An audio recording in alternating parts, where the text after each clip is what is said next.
오늘 갈라디아서 5장 6장이죠. 2장 남았는데 우리 청년들 갈라디아서 좀 많이 읽어 오셨나요?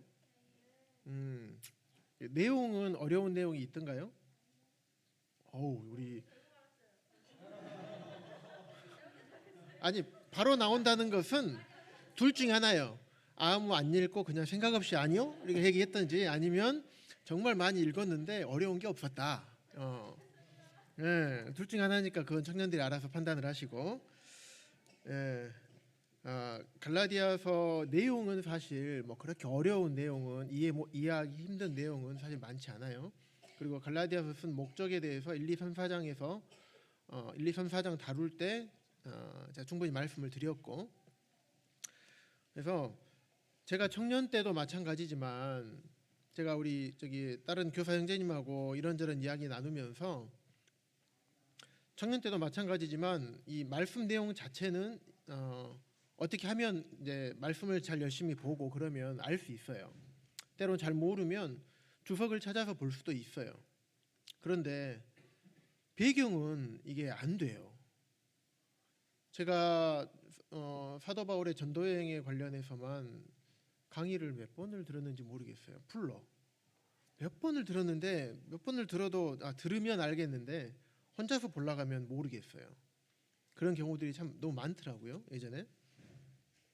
그래서 우리 거기 지난 시간에 없었던 청년도 있고, 또 사실 아는 만큼만 보이거든요. 이렇게 제가 지난번에 이렇게 해서 그냥 한번 설명해 줬잖아요. 아는 청년들 이거 되지만은 그렇지 않은 청년들은 이게 뭐지 하고 그냥 훅 지나가 버릴 수도 있어서, 그런 의미에서 한 번만 더 짚고 넘어갈게요. 시간 50분 안에 끝내도록 하겠습니다. 40분이죠. 40분 안에 끝내도록 하겠습니다. 이건 바울의 회심과 바울의 초기 사역이에요. 초기 사역. 그래서 바울이 처음에 부활의 주님을 만나죠. 그래서 예루살렘에서부터 시작해서 다메섹으로 갔다가 가던 도중에 만나게 돼요. 부활하신 주님을 만나게 되고, 그리고 거기서 그 다음에 다른 일들이 계속 이제 이루어지게 됩니다.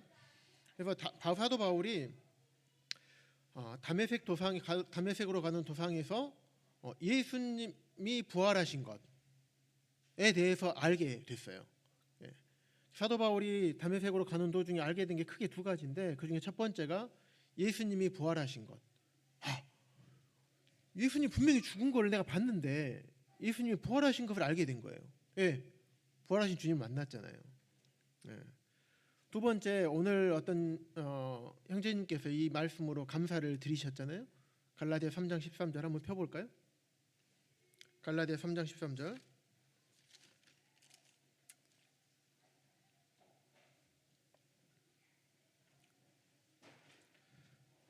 3장 13절 보시면 예수님께서 우리를 위해서 저주를 받은 바 되셨다.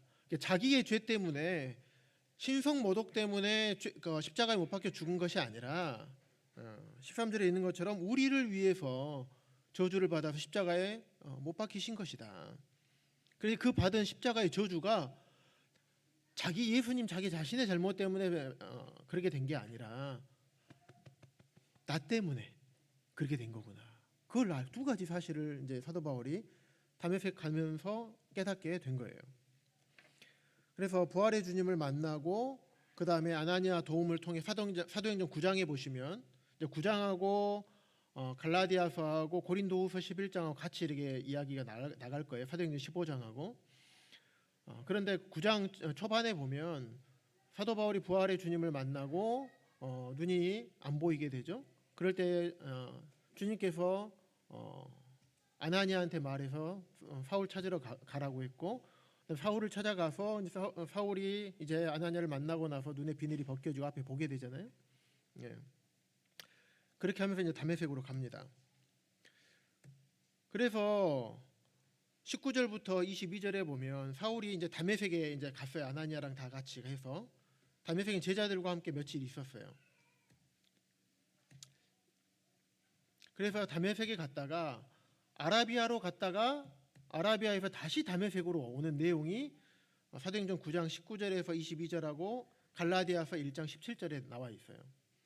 그래서 사도행전 9장에서는 아라비아로 갔다는 얘기가 기록되지 않는데 갈라디아서 1장 17절에서는 아라비아로 갔다가 다시 다메섹으로 돌아왔다는 내용이 이렇게 순서적으로 이어지게 됩니다. 다메섹에서 얼마를 머물렀는지 아라비아에서 얼마를 머물렀는지는 기록이 되어 있지 않아요, 성경에. 하지만 이제 이 다음에 보면 갈라디아서 1장 18절에 보면 이제 3년 동안 머물렀다고 이제 기록은 되어 있습니다. 그래서 사도행전 9장에 쭉 보시면 사울이 다메섹에 있는 제자들과 함께 며칠 있었어요.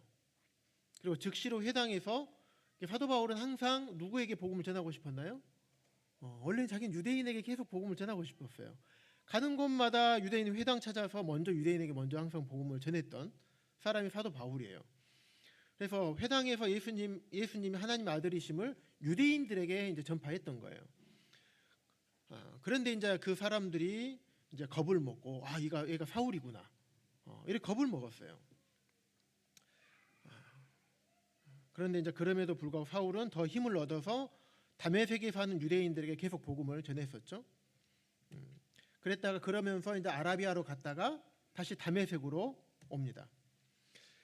근데 그러기 사도행전 9장에 보면 9장 23절에 보면 여러 날이 지나매 해서 유대인들이 사울 죽이기를 공모를 했어요.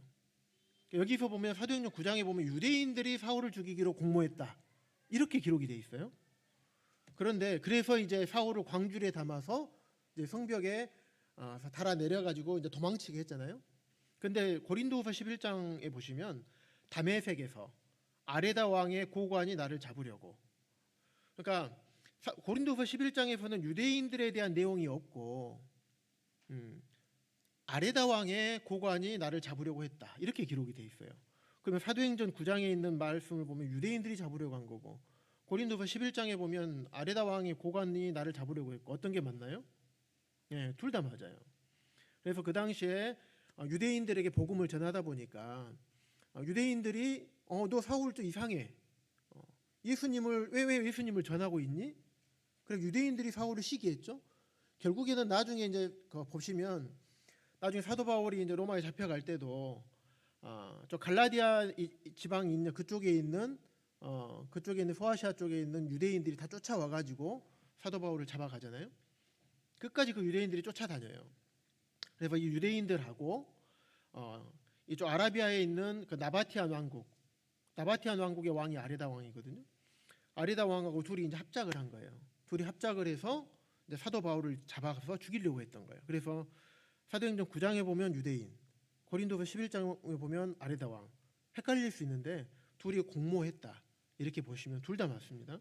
그렇게 보시면 좀 헷갈리지 않을 겁니다. 그래서 항상 서신서를 볼 때는 이제 사도행전을 이제 오늘 베이스로 보시고 그 다음에 관련된 서신서를 보시고 특히 갈라디아서 여기 보실 때에는 갈라디아서 배경은 사도행전을 기반으로 하고 사도행전과 고린도서 11장과 이 갈라디아서 세 개를 같이 보시면 갈라디아서의 배경은 거기에 다 들어가 있어요. 그렇게 보시면 됩니다.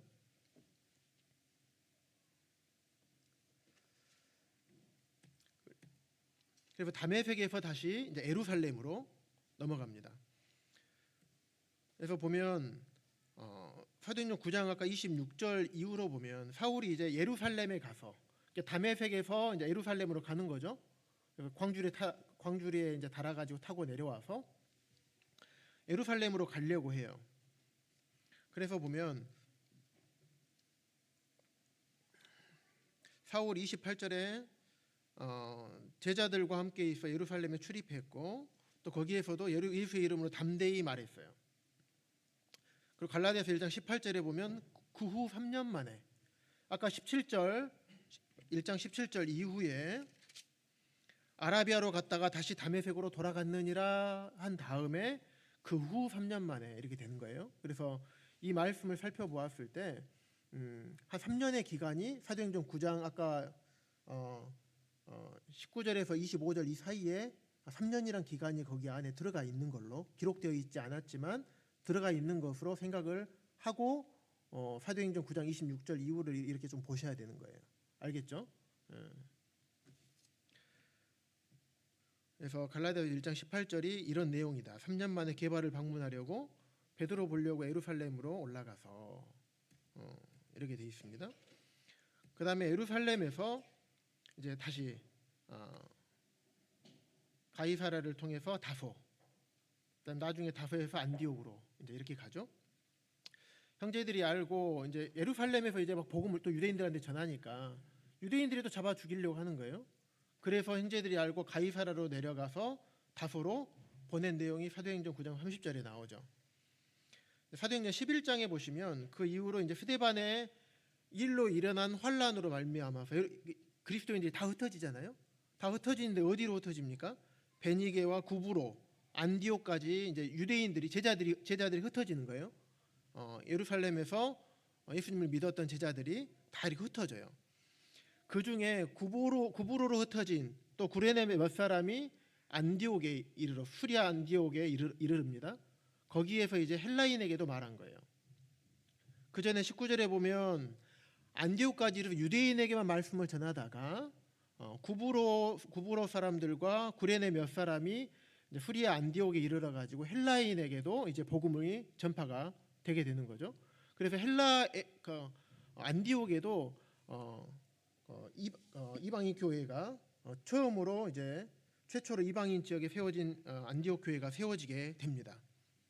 결국에는 이 스데반의 핍박으로 인해서 제자들이 흩어지게 되면서 수리아 지방 이방인 지역의 안디옥 교회가 최초의 이방인 교회가 세워지게 되는 역사가 일어나죠. 왜 이 얘기를 해주냐면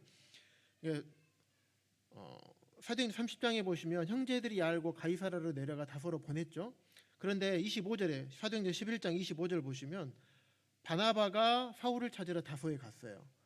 왜 갔냐면 이제 수리아 지방에 있는 안디옥에 있는 교회에서 복음이 전해지다 보니 거기에는 헬라인 이제 믿는 사람들이 되게 많아진 거예요. 그러니까 가르침의 영역들이 이제 많이 필요하게 된 거죠. 하나님의 말씀을 잘 가르쳐야 돼요. 그래서 바나바가 혼자 거기서 못 하게 된 거예요. 그래서 나중에 이제 다소에 가서 바나바가 사울을 찾으러 다소에 가게 된 겁니다. 찾으러 갔다는 게 이제 다소에 어디에 있는지는 몰랐지만 이제 다소라는 지방에서 이제 바나바가 샅샅이 뒤진 거예요. 샅샅이 찾으러라는 뜻이 샅샅이 뒤지다 원어적인 의미가 그렇게 돼 있어요. 그래서 다소에 가가지고 만나서 안디옥에 데리고 와서 둘이 교회에서 1년간 모여 있어 1년간 가르친 거예요. 그랬더니 이제 제자들이 안디옥에서 비로소 그리스도인이라 일컬음을 받게 되었더라. 그래서 잘 가르침을 받았을 때 그리스도인들이 참으로 그리스도인이라 일컬음을 받게 되었다라고 이제 기록이 되어 있습니다.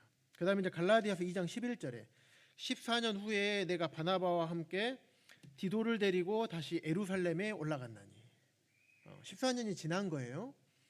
그래서 바나바와 함께 디도를 데리고 다시 예루살렘에 올라갔다. 이 예루살렘으로 올라간 이유가 무엇이냐? 사도행전 15장에 있는 것처럼 할례를 행해야지만 할례까지 해야지만 구원을 받는 것이다. 할례와 율법을 지켜야지만 구원받지 믿음만으로는 안 된다. 믿음 플러스 할례 율법이다. 이렇게 얘기를 하는 것 때문에 이제 예루살렘 회의가 열렸고 거기에 이제 갔던 내용이 이제 나옵니다. 그게 이제 갈라디아서 2장 1절 이후에 나오는 내용이죠. 이 배경을 일단 머릿속에 담아두시고 갈라디아서를 보시기 바랍니다. 지난번에 갈라디아서 기록한 목적에 대해서 말씀을 드렸었죠. 첫 번째, 유대주의자들의 거짓 가르침, 믿음 플러스 율법이 꼭 되어 있어야 된다. 율법의 행위가 필요하다. 두 번째는 뭔가요? 두 번째,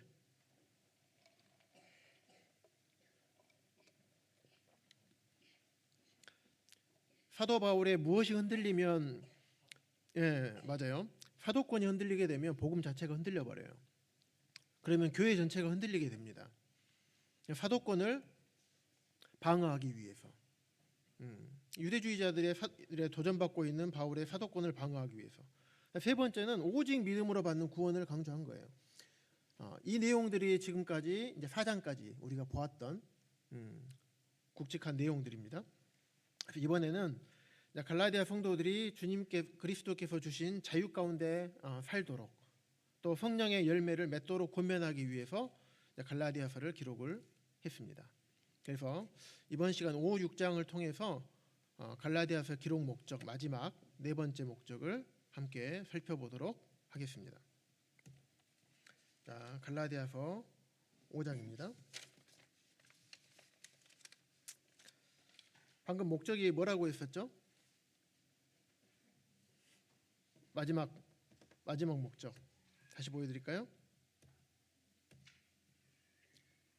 네 번째, 자유함 가운데서 그리스도께서 주신 자유 가운데. 왜 자유를 얘기를 했을까요?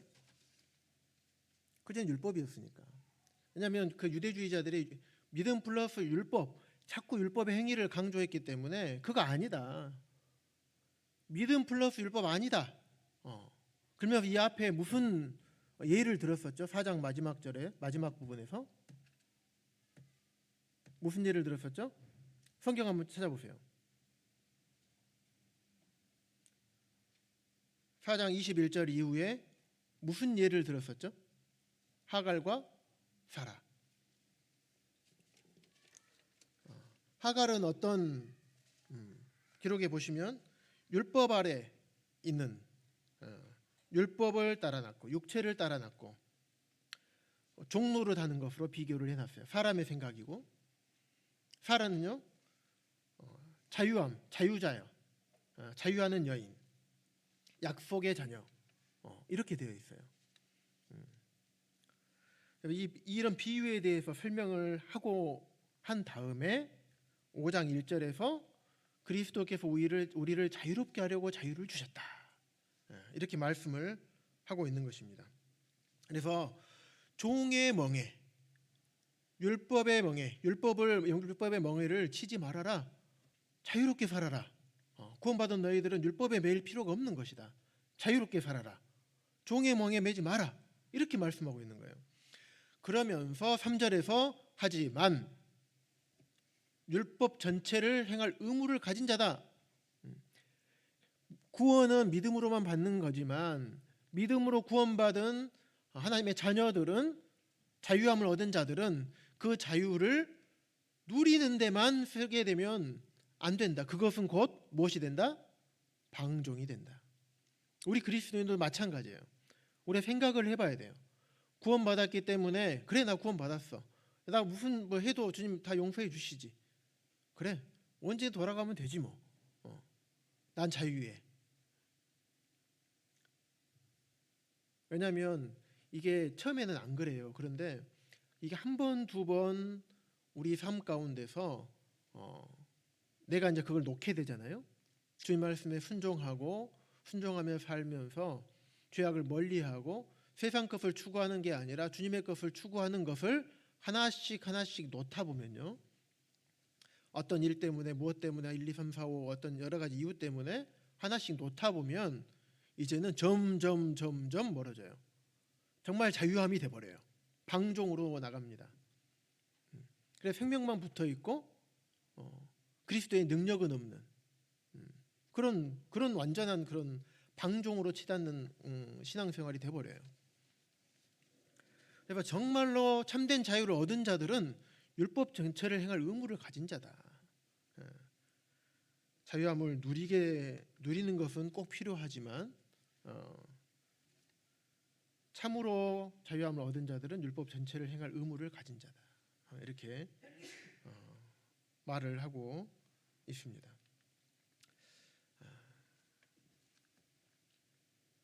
그러면서 5장 7절, 저희 7절 보면서 무슨 내용이 들었냐면 너희가 한번 어떤 뉘앙스인지 한번 들어보세요.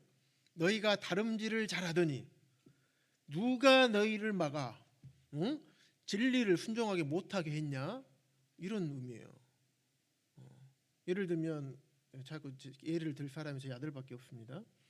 도현이가 야 아빠가 그렇게 하면 안 된다. 누가 너한테 그렇게 하라 그랬어?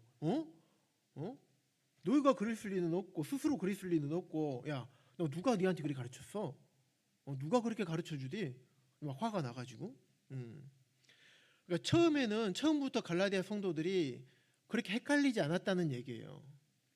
처음에 사도 바울이 전하여 준 그대로 주님을 섬겼어요. 그런 복음을 전했었고 그 믿음대로 살았단 말이에요.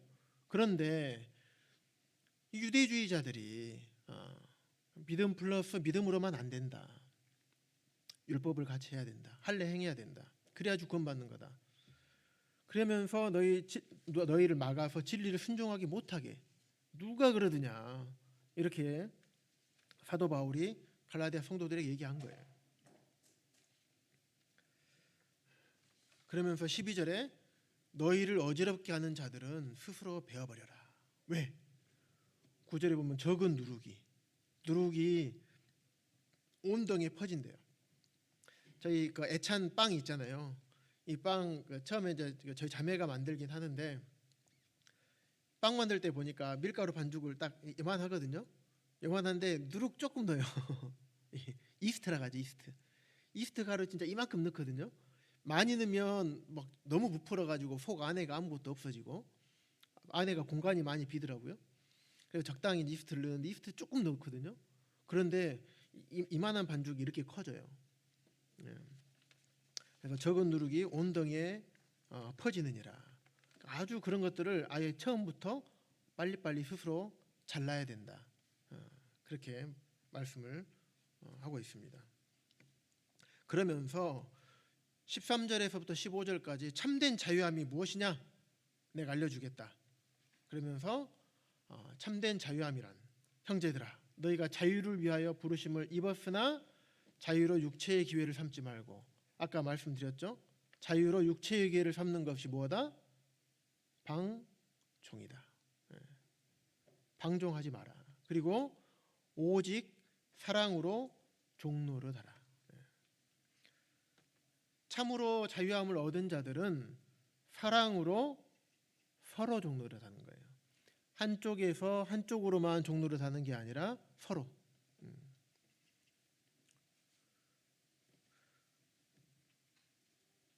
그러면서 마태복음의 22장에 보시면 예수님께서 직접 우리에게 말씀하셨던 것처럼 내 마음을 다하고 목숨을 다하고 뜻을 다하여 주 너의 하나님을 사랑하라. 참된 자유를 얻은 자들은 이렇게 주 너의 하나님을 사랑하는 것. 또 두 번째, 내 이웃을 내 자신같이 사랑하는 것. 참된 자유함을 얻은 자들은 이렇게 해야 된다는 거예요.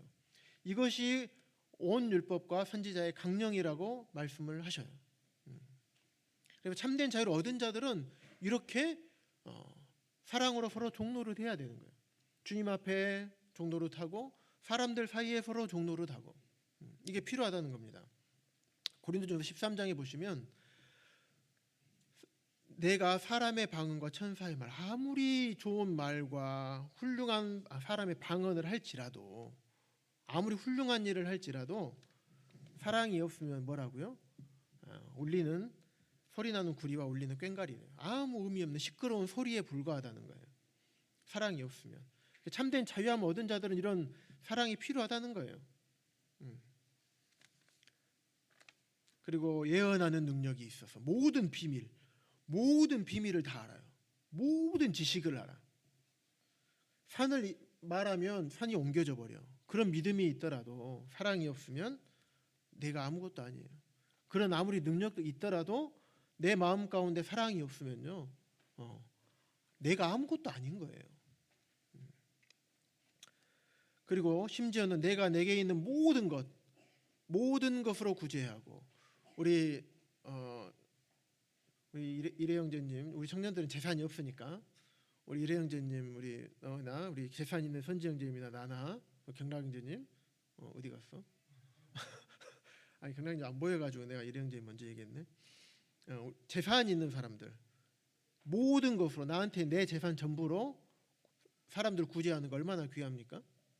이야 대단한 거죠. 그것뿐만 아니라 내 몸을 불사르게 내어줄지라도 사랑이 없으면 아무 유익이 없다. 참된 자유함을 얻은 자들은 어떤 행위도 중요하지만 그 마음의 행위의 중심 가운데 사랑이 필요한 거다. 그래서 자유로 육체의 교회를 방종하지 말고 참된 정말 사랑으로 서로 종로를 되라. 그러면서 만일 서로 물고 먹으면 피차 멸망할까 조심해라. 그러니까 교회 안에 이때 갈라디아 교회 안에 무엇이 있었습니까? 유대주의자들의 말을 따르는 사람들이 있었겠죠. 또 반면에 사도 바울이 전해준 그 복음 진리 그대로 고수하는 분들이 있었을 거예요. 그러다 보면 그 안에 둘이 이제 얘기가 나오겠죠. 다툼이 있을 수 있어요. 그러다 보면 서로를 미워하게 돼요. 하나님의 교회 안에 분명 이런 일들이 일어날 수 있고 지역 교회 간에 이런 일들이 많이 일어납니다. 그러다 보면 분당이 지어지게 되고요. 그다음 교회가 쪼개져요. 어떤 분들은 교회가 쪼개지는 것을 많이 당위성을 얘기하기도 합니다. 하지만은 이런 일들로 교회가 어려워지게 되는 경우들이 참 많아요. 그리고 교회 안에서 성도들끼리 다투게 되면요, 성령의 역사가 일어나지가 않습니다. 그러면 봐보세요. 서로 물고 먹으면 어떻게 됩니까? 물고 먹어요. 서로 다쳐요. 피차 멸망할까 조심해라 라고 하면서 우리에게 교훈을 주고 있습니다.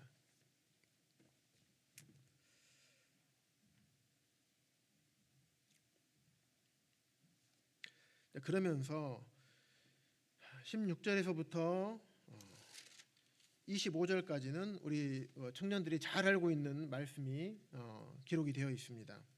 그러면서 내가 이르노니 성령을 따라 행하라 라고 말하면서 성령과 육체의 소욕을 두 개를 비교를 하고 있습니다. 육체의 소욕, 우리 청년들 한 번씩 읽어줄까요? 한 목소리로 시작. 음행, 더러운 것. 예, 계속 읽어주세요.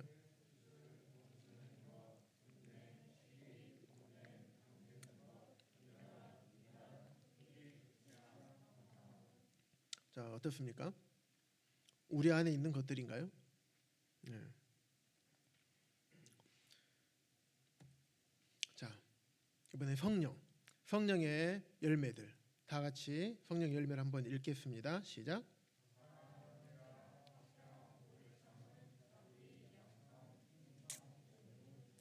이것도 우리 안에 있나요? 네, 이것도 우리 안에 있어요. 그런데 이 둘은 서로 대적한대요. 서로 대적해서 우리가 원하는 것을 하지 못하게 한다는 거예요. 그래서 그리스도 예수의 사람들은 무엇을 해야 되냐? 육체와 함께 그 정욕과 탐심을 십자가에 못 박은 사람이에요. 이미 갈라디아서 2장에서 우리 봤죠? 2장에서 내가 그리스도와 함께 십자가에 못 박혔나니 이미 우리는 못 박힌 거예요. 그렇기 때문에 뭘 따라서 살아라? 성령을 따라서 살아라. 그래서 육체의 소욕을 따라 사는 사람들은 그 결과가 어떻게 나옵니까? 행동으로 나옵니다. 이런 육체의 소욕을 따라 소욕, 마음의 욕심이잖아요. 마음의 욕심을 따르면 어떻게 됩니까? 행동으로 고스란히 나와요. 그러니까 나의 행동이 어떻게 나타나느냐? 그것은 곧 내 마음이 어떤가를 대변하는 거예요. 왜냐하면 마음이 바로 행동으로 나오게 돼 있습니다. 사람은 속일 수가 없어요. 내 마음이 무슨 마음을 갖고 있느냐에 따라서 내 입으로 나오게 돼 있어요. 행동으로 나오게 되어 있습니다. 아무리 숨기려고 해도요, 나와요. 성령을 따라 살면요, 성령으로 행하게 되어 있습니다. 그래서 우리 청년들, 청년 형제 자매님들, 내가 어떤 형제님과 자매와 결혼해야 되겠다. 저 형제님 삶이 어떤가 잘 보십시오. 그러면 답이 나옵니다. 결혼 준비라는 것은 그렇게 하는 겁니다. 내가 무엇을 따라 살 것이냐.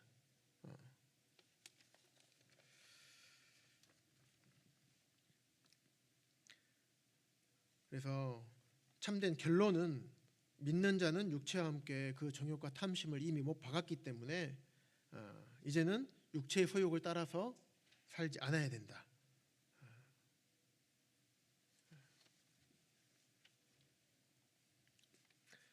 라고 말하면서 갈라디아서 5장을 끝을 맺습니다. 6장으로 넘어가겠습니다. 6장에 보시면 육체의 정욕을 따라서 살다가 범죄한 일이 이제 드러나겠죠. 그 범죄한 일이 드러나요. 그런 그리스도인들을 그러면 어떻게 다뤄야 될 것이냐? 왜냐하면 성령을 따라서 사는 사람들에 대해서는 다룰 필요가 있나요, 없나요? 없죠. 그래서 육체의 소욕을 따라서 사는 사람들 어떻게 다뤄야 되는지 말씀을 하고 있습니다. 여기서 보시면 온유한 심령으로 그러한 자를 바로잡고라는 단어가 있죠. 바로잡고라고 이제 번역은 되어 있는데 이제 원어상으로 이제 보게 되면 회복하다라는 의미가 더 강해요. 이게 예를 들면 뼈가 이제 딱 부러지잖아요. 뼈가 부러진 것을 우리 이름 얘기 안 했어요. 뼈가 부러진 것을 이렇게 바로 잡는 거예요. 이 바로 잡는 목적이 뭔가요? 회복이죠. 회복되기, 원상복귀하도록, 원래 있던 자리로 돌아가게 하도록. 그래서 회복의 의미가 있는 거예요. 단지 행동을 교정하는 데가 의미가 있는 게 아니라 원래 자리로 돌아가도록. 그래서 그러한 자를 먼저 회복시키고, 그다음에 너 자신을 돌아보아. 우리 스스로 돌아보아서 우리도 그러한 시험에 빠질까 두려워해라. 교회 안에서 어떤 징계가 행해지게 되면 아이고 당연히 그래야 돼. 마음 아프게만 또 생각하지 말고 그 부분에 대해서 좀 좋지 않은 생각 마음이나 갖고 있는 분들은 때로 그럴 수 있어요. 우리 사람이기 때문에 당연해, 지극히 당연해. 그래 출교 당해 마땅해, 징계 당해 마땅해 이렇게 생각할 수도 있지만 진짜 우리 그리스도인들은 참 징계를 할 때는 참 내 팔다리 수족이 잘려나가는 듯하게 아픔으로 그런 마음으로 징계를 해야 돼요. 그런데 또 한 가지 마음을 가져야 되는 게 뭐냐면 그것을 통해서 내 자신을 돌아보는 게 필요합니다. 그러면서 너희가 서로 짐을 서로 지라. 여기서 짐이 있고요. 5절에도 각각 자기의 짐이 있죠. 두 짐이 같은 짐일까요? 다른 짐일까요? 같으면 물어봤겠어요? 안 물어봤겠죠. 예, 다릅니다. 커피 감사합니다. 앞에 있는 짐은 뭐냐면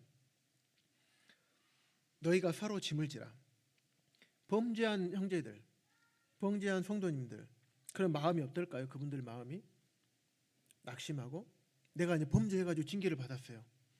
어떨 것 같아요? 다들 우리 청년들은 그런 적이 없어서 정말 비참하고 주님 앞에 부끄럽고 힘들고 낙심하고 낭망하고 자책하고 어디 들어가 숨고 싶고 얼굴도 못 내밀 것 같고 교회도 못 나올 것 같고 나는 왜 이럴까 주님 앞에 아주 그냥 얼굴 파묻고 영적으로 완전히 훅 침체돼 가지고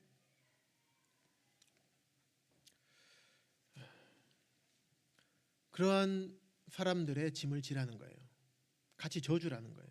그래서 원어적인 의미는 도움 없이 혼자서 질 수 없는 거예요. 혼자서 그걸 도저히 일어날 수 없어요. 그런 성도들은. 왜냐하면 그런 자들을, 그런 분들의 짐을 서로 져주라는 거예요. 낙심과 낭만 가운데 있을 때, 힘들어하고 있을 때, 또 그뿐만 아니라 교회 안에서 어떤 여러 어려움으로 인해서 힘들어하고 있는 그런 성도님들의 짐을 져주라는 거예요. 같이 전화도 해주고 찾아가 식사도 하고 때로는 물질로 돕기도 하고 때로는 선물로 돕고 따뜻한 카톡에 문자나 메시지를 보낼 수도 있고 여러 가지를 해줄 수가 있죠. 또 위로의 말도 해줄 수도 있고 찾아가서 충분히 그분들의 힘듦과 어려움을 더 잘 들어주는 것도 짐을 같이 져주는 겁니다. 또 함께 기도해 주는 것도 그 짐을 져주는 거예요. 두 번째 짐은 각각 자기의 짐을 지라 그랬어요. 자기의 짐은 여기서는 자기의 짐이라고 할 때는 포르티온이라는 헬라어가 쓰였는데 앞에는 바래라고 다르죠. 똑같은 짐으로 번역이 되어 있는데 5절에 있는 짐은 행군하는 병사가 뭔 짐을 지죠? 우리 형제님들, 군대 갔던 형제님들, 군장 지죠, 군장. 당연히 지는 거죠. 내 군장 내가 당연히 져야 된다고 생각을 하잖아요. 그러니까 나에게 맡겨진 그런 당연히 져야 되는 그리스도인으로서 져야 되는 짐들, 그거를 말하는 겁니다. 그래서 그런 짐은 내가 자신이 져야 된다, 이렇게 말씀을 하고 있습니다. 그래서 내 짐을 지는 것뿐만 아니라 다른 사람의 어떤 짐을 나눠 짐으로써 그분들이 온전히 회복될 수 있도록, 이것은 뭐라고 합니까? 권유입니까? 너희가 짐을 서로 지는 것이 좋겠다, 이렇게 하는 것입니까? 아니죠. 서로 짐을 지라, 명령으로 말씀을 하시는 거예요.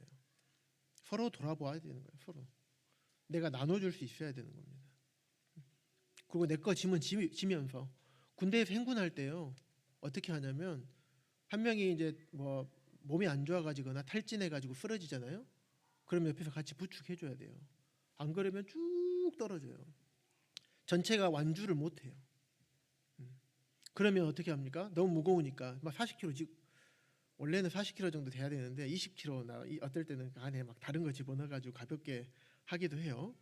뭐 안에 뭐 정교적으로 다 해야 되는데 뭐 스펀지 넣고 막 그냥 가벼운 거 집어넣어가지고 좀 가볍게 다니기도 합니다. 근데 이제 그 짐을 내가 대신 져주는 사람이 있어요. 보병들 보니까 박격포 뭐 하는 분들이 있어요. 포신이 있고 포판이 있고 막 엄청 무거운 것들인데 이제 그거 지고 가는 이제 그 군인이 후임병이 그렇게 되게 되면 선임병이 그걸 대신 짊어져요. 그러고 행군을 하는 거예요. 또 힘들면 옆에서 나눠지고, 그래야지만 그 군대가, 그 소대가 행군을 완주할 수 있는 거예요. 하나님의 교회 안에서도 믿음의 경주를 완주하려면 나 혼자 하는 게 아니라는 거예요. 하나님께서 교회를 통해서 그렇게 하도록 말씀을 하시는 겁니다.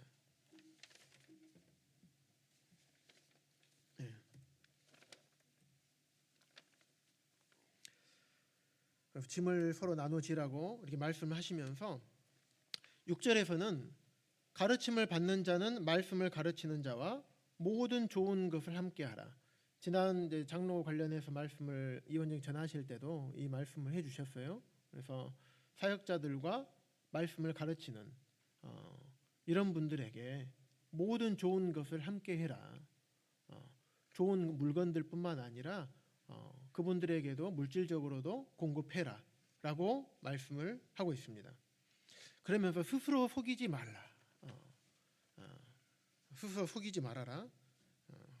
하나님 업신여김을 받지 아니하나니라고 말씀하면서 콩 심은 데 콩 나고 팥 심은 데 팥 난다. 안 심은 데 아무것도 안 난다. 이거를 말씀을 하고 있는 거예요. 그래서 심으면 심기는 심어요. 우리 모두가 심고 있어요. 우리 그리스도인의 삶을 살면서 그리스도인이지만 교회 안에서도 생활을 하고 그렇지만은 세상에서도 우리가 살잖아요. 이런 삶 가운데서 우리는 모두 다 심어요. 그런데 내가 콩을 심었냐 팥을 심었냐에 따라서 얻어지는 게 다릅니다. 그래서 여기서 보면 내가 육체를 위해서 심으면 무엇을 얻습니까? 썩을 것을 얻어요. 나중에 공력을 하나님께서 그리스도의 심판대에서 불었을 때 아무것도 남지 않아요. 그런데 성령을 심으면, 성령을 위하여 심게 되면 무엇을 낳습니까? 영생을 낳습니다. 영원한 것을, 없어지지 않고 썩어지지 않는 영원한 것을 우리는 거두게 되는 거예요. 나중에 그리스도의 심판대에서. 그러면서 낙심하지 마라. 포기하지 아니하면 때가 이름에 거두리라. 분명히 거둘 것이다 라고 약속을 하시면서, 그러므로 우리는 기회에 있는 대로 모든 이에게 착한 일을 하되, 자, 두 부류에게 하라고 합니다. 모든 사람, 그리스도인들뿐만 아니라 믿지 않는 자들에게도 착한 일을 해라. 하지만 플러스 믿음의 가정들, 우리 그리스도인들에게는 더욱 잘해라, 이렇게 말씀하고 있습니다. 분명하게 원리를 말씀해주고 계시죠. 예. 그러면서 이제 마지막 갈라디아서의 1장부터 6장 10절까지 말씀을 이제 요약하면서 결론을 6장 11절에서부터 결론을 내리고 있습니다. 그러면 내 손으로 너에게 이렇게 큰 글자로 쓴 것을 보라. 아주 내가 강조해서 이렇게 쓴 것을 보아라. 라고 말하면서 할례를 받은 그들이라도 스스로 율법은 지키지 아니하고 너희로 할례를 받게 하려는 것은 그들이 너희로 육체로 자랑하려 함이라. 이렇게 할례를 자꾸 강조하는데 그거 아니다. 다시 한번 내가 강조한다. 내가 자랑할 것은 오직 우리 주 예수 그리스도의 십자가 외에는 내가 자랑할 것이 없다. 그 예수 그리스도를 내가 믿음으로 말미암아 받는 구원 외에는 없는 것이다. 할례 자랑하나 할례 아니다. 할례는 율법 지키는 것, 할례 받는 것은 그리스도인으로서 구원받은 그리스도인으로서 당연히 다 지켜야 되는 부분이다. 하지만 할례를 행하고 율법을 행함으로 구원받는 것은 아니다. 15절에 할례나 무할례나 아무것도 아니다. 오직 새로 지으심을 받는 것이 중요하다. 믿음으로 말미암는 구원, 참으로 참된 거듭남이 정말 참 중요한 것이다. 이렇게 사도 바울이 갈라디아 성도들에게 마지막에 마무리를 하고 있습니다.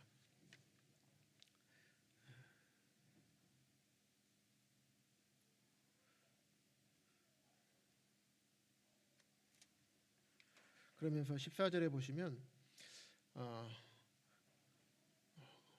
내가 그리스도의 십자가 외에 결코 자랑할 것이 없다. 그러므로 세상이 나를 대하여 십자가에 못 박히고 내가 또한 세상을 대하여 그러하니라.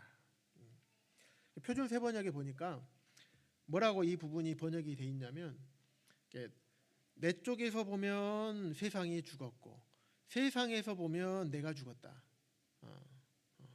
이렇게 표준 세번역에는 기록에 되어 있더라고요. 그래서 정말 우리 청년들 쪽에서 세상을 보게 됐을 때 세상이 죽었나요?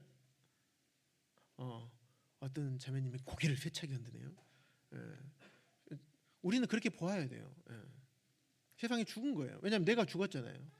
내 자신의 육체의 소욕이랑 이런 거 다 죽은 거예요. 이미 십자가에 못 박혀 죽은 거예요. 죄의 형벌뿐만 아니라 우리를 움직이는 죄의 능력과 권세까지도 다 이미 죽은 거예요. 세상 쪽에서 나를 보면요, 우리는 죽은 자들이에요. 어떤 유혹이 오더라도 내가 죽은 자로 여겼을 때 그 유혹을 이길 수 있는 겁니다.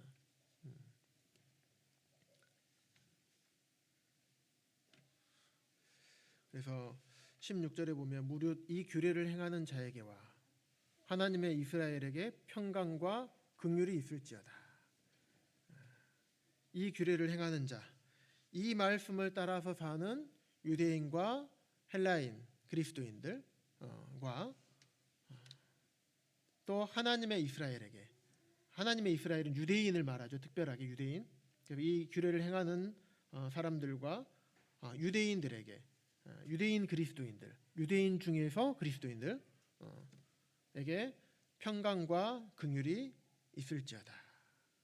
다시 말하면 유대인들이라고 하면 율법주의자, 유대주의자들의 그런 가르침을 따르지 않는, 사도 바울이 처음에 전했던 그 복음을 따른, 그 진리를 따른 자들에게 평강과 긍휼이 있을지어다라고 하면서 이제 갈라디아서를 이렇게 마무리를 하게 됩니다. 그래서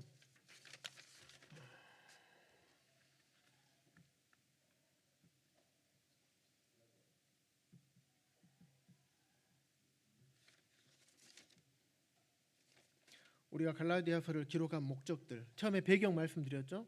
배경과 갈라디아서를 왜 기록했는지 이 부분들만은 우리가 갈라디아서에서 놓지 말자. 이 부분만은 우리가 갈라디아서 하면 갈라디아서는 이런 배경이 있었지. 그리고 갈라디아서를 왜 기록했을까? 이런 목적으로 기록했구나. 이 정도는 우리가 알자. 이 정도만 알면 아마 훌륭할 것 같습니다. 나머지는 우리 청년들이 말씀을 살펴보고 다른 자료를 살펴보면 충분히 얻을 수 있을 것 같아요. 예, 이상으로 갈라디아서 말씀을 마치도록 하겠습니다. 네, 수고 많으세요.